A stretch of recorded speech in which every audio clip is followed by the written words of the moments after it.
हाल ही में सोनम वांगचुक, जो लद्दाख के मशहूर इनोवेटर है, एक्टिविस्ट है, उनको नेशनल सिक्योरिटी एक्ट 1980 के तहत अरेस्ट किया जाता है। और यह अरेस्ट तब होता है जहां पे लद्दाख के लोग स्टेट हुड को लेके डिमांड कर रहे थे, बहुत सारे प्रोटेस्ट कर रहे थे और इसमें बहुत बड़ा वायलेंस हो जाता है, जिसमें 4 लोगों की मौत हो जाती है और 80 से ज्यादा लोग घायल हो जाते हैं। और फिर इसके बाद हमारी सरकार उनका जो एनजीओ का FCRA लाइसेंस होता है वही कैंसिल कर देती है और रीजंस ये देती है कि उसमें बहुत सारे मैनिपुलेशंस हुए हैं। और फिर सोनम अपने खुद के बचाव के लिए कहते हैं कि उन्होंने आज तक कुछ भी गलत काम नहीं किया है और सरकार बस उनको चुप बिठाना चाहती है। फिर सोनम वांगचुक है को आपने 3 इडियट्स मूवी तो देखी होगी, जिसमें एक किरदार है फुनसुक वांगडू नाम का, और सोनम को हमेशा इस किरदार से जोड़ा जाता है।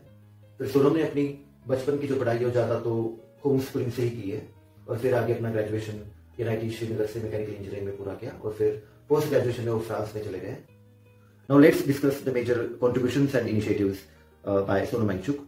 तो 1988 में कुछ छात्रों से मिलकर उन्होंने students educational and cultural movement of Ladakh बनाया ताकि शिक्षा व्यवस्था सुधारी जा सके। फिर उन्होंने ऐसा कैंपस डिजाइन किया जो पूरा सोलर एनर्जी पर चलता है और फॉसिल फ्यूल का इस्तेमाल भी नहीं करता। फिर लद्दाख 2025 विजन डॉक्यूमेंट बनाने में उनका बहुत बड़ा योगदान रहा। 2013 में आइस टुपा तकनीक बनाई जिससे पानी की प्रॉब्लम का हल निकला। और फिर Himalayan institute of alternative Ladakh और फार्म स्टेट लद्दाख ऐसे कई प्रोजेक्ट्स शुरू किए जो एजुकेशन, टूरिज्म और लोकल फैमिलीज की मदद करते हैं। और धीरे धीरे वे एजुकेशन रिफॉर्मर से क्लाइमेट चेंज एक्टिविस्ट और पॉलिटिकल वॉइस बने। 2019 में आर्टिकल 370 हटने के बाद उन्होंने लद्दाख के रिसोर्सेस और सेफगार्ड्स की मांग को लेकर आंदोलन किए और कई हंगर स्ट्राइक्स भी किए।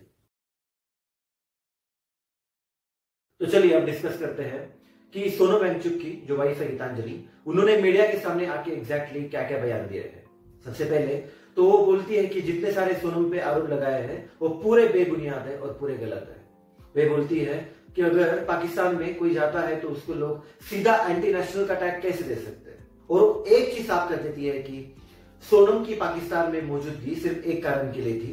यूनाइटेड नेशंस में फेब 2025 में एक क्लाइमेटिक कॉन्फ्रेंस रखा था जिसका नाम था ब्रेक पाकिस्तान, जो यूनाइटेड नेशंस और डॉन मीडिया ने मिलकर आयोजित किया था और इसके कारण उनको वहां पे जाना पड़ा था। लेकिन फिर भी वहां जाके उन्होंने नरेंद्र मोदी ने क्लाइमेट रिलेटेड जितने सारे अच्छे इनिशिएटिव्स इंडिया में इंप्लीमेंट किए उसकी तारीफ ही की थी।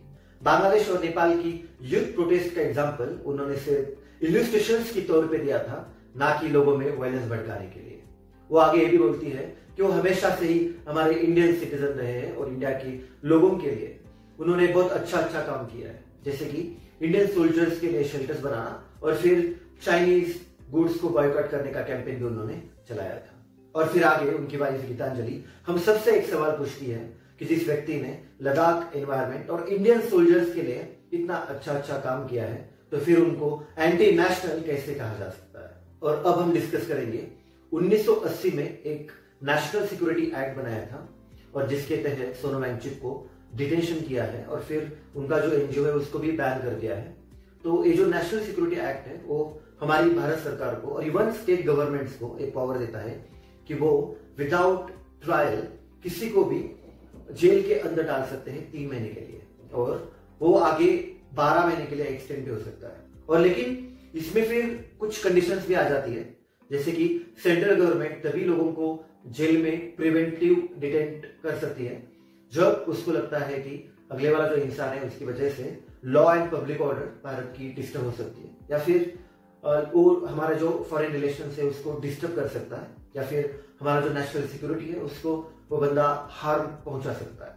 अब ये जो एक्ट है national security act, actually it has both pros and cons. इसका अच्छे के लिए भी सरकार यूज करती है लेकिन फिर उसका बहुत सारा मिसयूज भी हो सकता है।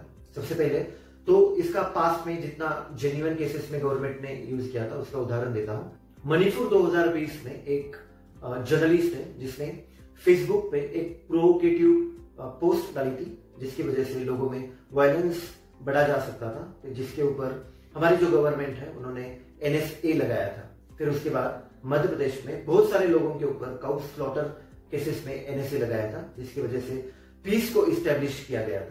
और अब बात करते हैं कि नेशनल सिक्योरिटी एक्ट, इसके ऊपर हमेशा क्रिटिसिज्म क्यों होता रहता है। आपको बता दो कि 1975 में इंदिरा गांधी ने इसका एक मिसयूज किया था जिसकी वजह से उसका खामियाजा उनको भुगतना पड़ा था। उनकी सरकार नेक्स्ट टर्म में चुन के नहीं आएगी थी। मतलब गवर्नमेंट इस एक्ट का बार बार मिसयूज कर सकता है और इसके लिए हमारा इतिहास गवाह है।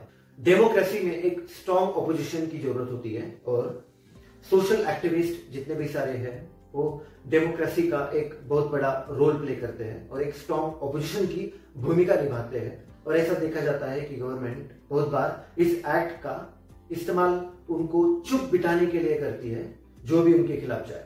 और अब रही बात सोनम वांगचुक की, आप सबको तो पता है कि सोनम वांगचुक एक सोशल एक्टिविस्ट और एनवायरमेंटल एक्टिविस्ट रह चुके हैं और फिर सेंट्रल गवर्नमेंट में इस एक्ट का गलत इस्तेमाल करके उनको जेल के अंदर डाला है, क्योंकि सोनम वांगचुक उनके खिलाफ और उनके पॉलिसीज के खिलाफ आवाज उठा रहे हैं।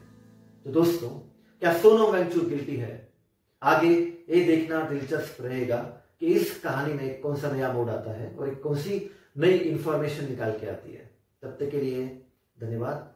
Thank you for listening to my video so patiently. See you in the next video.